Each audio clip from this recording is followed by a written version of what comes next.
غلت الأسعار على عهد النبي صلى الله عليه وسلم، قالوا له سعر لنا يا رسول الله.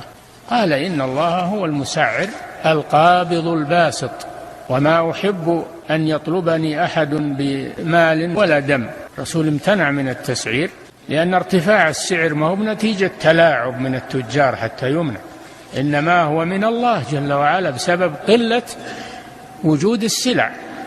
إذا كان غلاء الأسعار بسبب قلة وجود السلع، قلة العرض، فلا لأحد فيه دخل.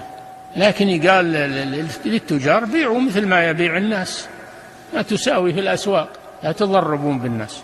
أما إذا كان غلاء السعر بسبب التجار، تلاعب التجار، يخزنون الأموال وتقل في الأسواق علشان يبيعونها غالية، هذا يمنع ولي الأمر ويجبرهم على أن يبيعوا مثل ما يبيع الناس. هذا هو العدل.